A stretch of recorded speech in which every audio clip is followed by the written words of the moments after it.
Hey folks, Jason, Painfully Honest Tech, here today to talk about the Sony WH1000MX4s. Yes, that is a mouthful, but, Sony's got their own thing going on where, who are we to question? I've had the Sony WH1000XM4 wireless noise canceling headphones for more than a year. I got them at a time when there was a lot of headphones coming in, and to tell you the truth, I hadn't really spent a ton of time with them at first. I would put them on from time to time, use them, compare them to other headphones, but I hadn't really dug through all of the features that they have and everything like that. I have a lot of headphones, and so, whenever there's, it's just a lot. That is, until recently. I found that using noise-canceling headphones while I watch TV and kind of hang out around the house, just sitting, reading a book, whatever, doesn't even have to be any kind of, music playing or anything like that. It just helps me chill out. So I've been going through my noise-canceling headphones again, and I've finally gotten my head around the features of the XM4s. So I think it's finally time to do this review. I've decided to break my headphone reviews into categories this year. I'm going to go through each of those categories, and when I get done, I'm going to tell you whether or not I think these headphones are worth the money that they're asking for, and whether or not you should buy them. What is the value?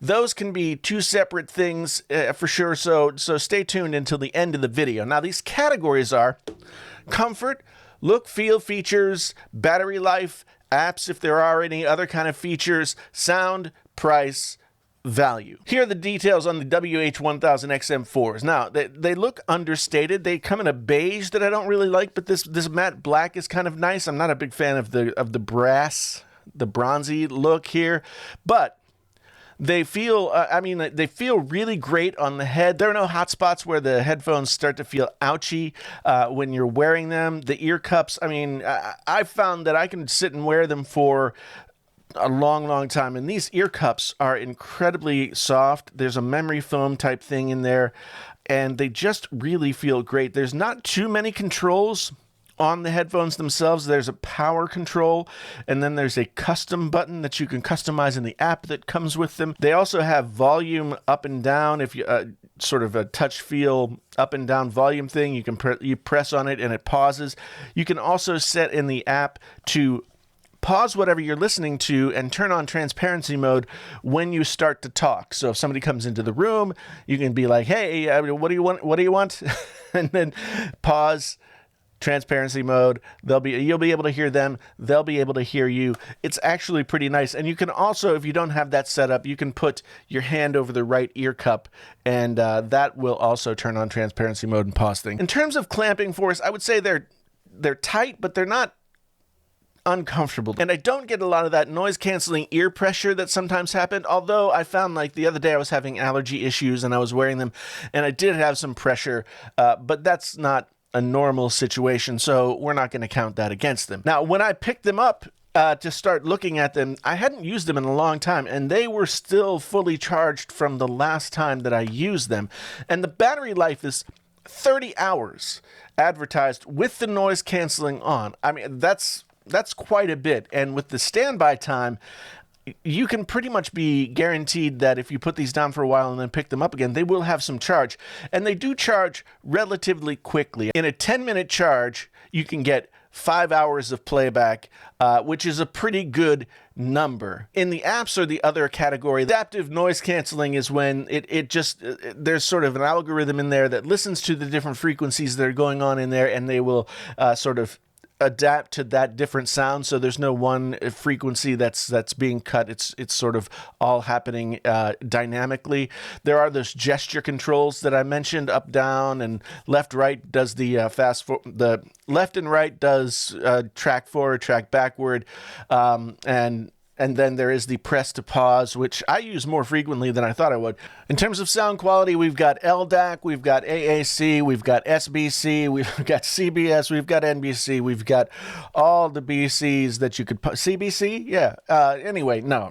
There's a lot of different codecs that are supported here, so you're not going to really lack for any high-quality codecs. The frequency range is 20 hertz to 20,000 hertz, and I'd say that the sound signature of these overall, before you touch the EQs or anything like that, is kind of a more natural smiley face, not super pronounced, but a little bit more in the highs, a little bit more in the lows, just because that's what the people like. And so I think a lot of times that's what we end up seeing. The quality overall, though, not as crisp as some headphones, but very balanced. You never feel like you're not hearing something. Music holds together well, and overall the sound is pleasing. I don't think you're ever really getting these noise-canceling headphones for the best sound ever. It's not overly impressive, but still high quality enough that, you can justify the price, as well as the fact that you'll enjoy using them when you're using them. And for most people, let me be honest. For most people, it's going to be more than awesome, okay? But if you're a audiophile, then maybe you won't love it as much. I mean, price-wise, we're looking at $349 MSRP, but I've seen them on sale for $300, $250, depends on when you buy them. So you've got to go and check these out, and I would wait for a sale, because the sale is really where you're going to get your most value. So what is my conclusion here? They're a very solid buy. They're feature rich, they're good sounding, they have top level noise canceling, they're comfortable. So should you go out and buy the XM4s? And how do they stand up to the competition? They are very comfortable, very easy to use. Noise canceling is top of the class, and the overall sound is good for just about everything. I mean, watching TV, I've been very impressed with movies as well as TV shows and other things like that.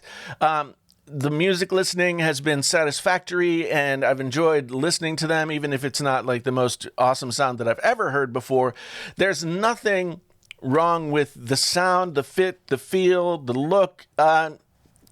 They are a very, very good headphone, and I think the majority of people, if they want to buy a premium headphone, this is a headphone they should consider. Now, what sets them apart are the little details that you can dial in with the app, like EQ profiles and transparency modes and engaging, pause when you speak, and 360 modes, which I didn't fool around with very much, but that's a thing that you can do.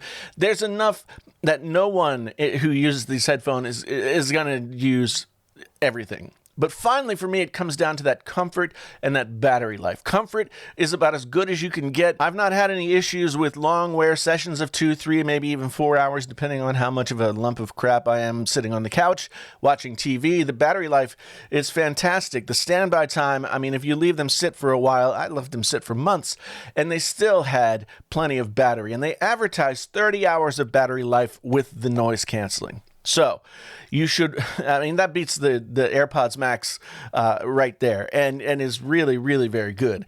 These things are pricey at $349, but again, the sales is where you want to look. You want to look for them on sale. There are much cheaper options out there. Soundcore Q30s do a lot of what these do at a fraction of the price, and they're worth checking out if this is too much for you. But if you want to splurge and spend money on a great set of headphones that you'll use for a long time, that are comfortable, the WH1000XM4s are just about as good as you can get until you go up into that next tier above 400. And even when comparing them to the AirPods Max, I think they compare favorably. The AirPods Max over time, I have another video about my 3-month experience with the AirPods Max that you can watch up here. And they are still great headphones, but they have shown to have some issues over time that make them maybe not as good a value. Well, they weren't a good a value in the first place, but maybe make these worth considering more over that, since I've had that time to look at them. So anyway, what do you think? Sony WH1000XM4s, have you tried them? Do you like them? What do you think? I have to admit I was a little critical of them before I really spent time with them, but having spent time with them, I've turned out to really enjoy them, and I do think that when you're looking at the wireless noise canceling headphones that are out there in that top tier price range, these are just about as good as you can get. So let me know what you think down in the description below. We'll talk, we'll have a boisterous discussion. It'll be awesome, all those kinds of things. And so thanks for being here once again. My name's Jason. This is Painfully Honest Tech so honest it hurts. I hope you'll consider coming back again and spending more time with me. More headphones, more audio, more tech coming to this channel just about 2-3 times a week. So hit that subscribe button, come on back and see us again. Until the next time, time, I'm out.